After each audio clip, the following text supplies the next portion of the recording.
When Love News arrived in the village of San Juan this morning, the bereaved family was just minutes away from laying 6-month-old Michael Suchite to rest.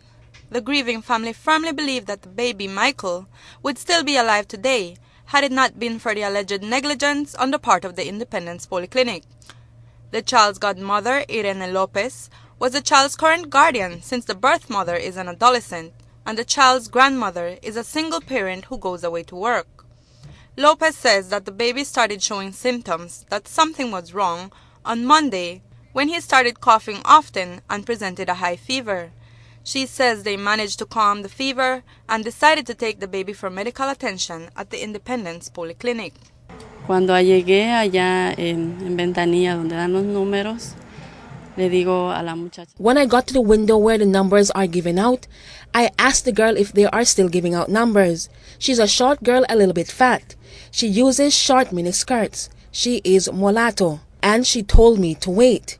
But I see other people are coming and she is standing to them and not me. I tell her, "Miss, the baby is sick. Please stand to me," and the child already had a fever again. And I tell her, "Please stand to me," and she tells me, "Wait." And she signaled me like this with her hand for me to get to the side. More people come and she tends to them, and she doesn't show importance to me. And I see she's looking at me with a face like if she doesn't like me. I thought maybe. And the child started to cough strongly. I call her again, and I see that she doesn't pay attention to me. So I said in my mind, I will give time until 10 in the morning. 10 came and I didn't get a number. 3 other people came. Again she did 10 to them. I went and called her again, and she didn't place importance to me. She told me that if I wanted, I can come back in the afternoon. I told her that the baby is sick and to please let him be checked, and she tells me until 11 or in the afternoon. She spoke to me very angrily, and I was being stubborn, so she told a brown-skinned girl that was there. She was thin and tall, and she tells her to tell me. So she told me, she says, that until 11. Lopez says she felt and still feels humiliated and couldn't contain herself when she recounted how she left the polyclinic crying bitterly over the way she was treated, but more so because she knew something was wrong with the baby.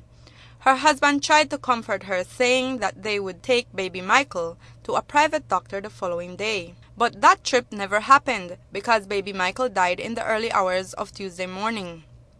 Lopez claims that the baby had been presenting a cough some months ago, but not complicated like this time around. At the time, she took the baby to the polyclinic and says she was given medication to treat him for a common cold. However, she says that at the hospital, she was told they like to bother too much for a common cold. The next time, the godmother claims that she was refused medical attention because she did not present the baby's social security card.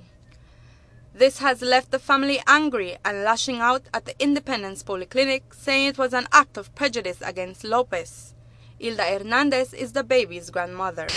I just want to say that I feel bad because if they attend my picnic, well, it never may happen because they have a right for treat the child for say what they happen with the child, give them medical medicine and everything like that. Maybe the second she not talk English, she just talk Spanish, and maybe the second that because sometimes when you reach at the hospital and one Spanish person reach and you tell one number in a Spanish, they don't have, you have to wait, and sometimes that they have. And if maybe somebody else reach whether for their friend, they will give them one number. I just want to make the please when my kid reach there, who a mother with her kid, and they don't have a social, make them please attend the baby.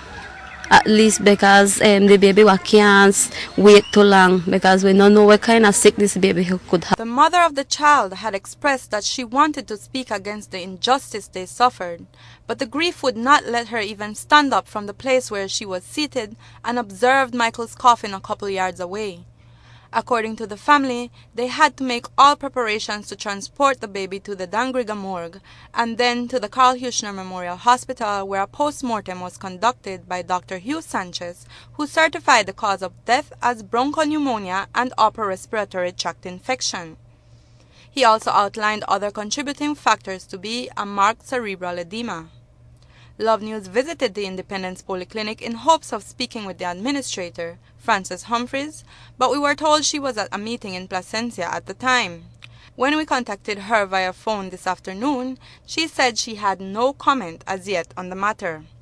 At the Independence Police Station, Corporal Sanford Valentine said that the baby's grandmother had approached them asking for an investigation into the cause of the baby's death, but there was no formal report done. Dr. Philip Castillo, Chief of Staff of the Southern Regional Hospital, spoke with Love News on behalf of the Ministry of Health. In any rural area, children should be given priority. At polyclinic or at any health facility, care should be rendered to a child without prejudice, especially children.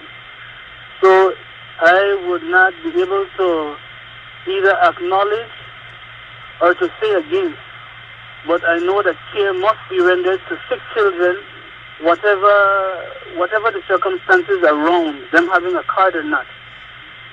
Care should be rendered to them in any health facility, as typically the care is first. The pneumonia, of course, is a severe infection of the lung, and marked edema means swelling of the tissues of the brain. So it would be swelling of the tissues of the brain, and that could be as a consequence, or that could be related to the severe pneumonia, the pneumonia that the child has. The pneumonia should be something that is hospitalized, and not even in the independent PCP should that be managed, but it should have been referred to the regional hospital for specialist care. Castillo says that an investigation will definitely be carried out by the department as to all those that came in contact with the child and the situations occurring around the child at that time. The family of Michael Suchite pleaded to authorities to look into the matter so that their tragic loss is not visited upon anyone else. Reporting for Love News, I am Natalie Novello.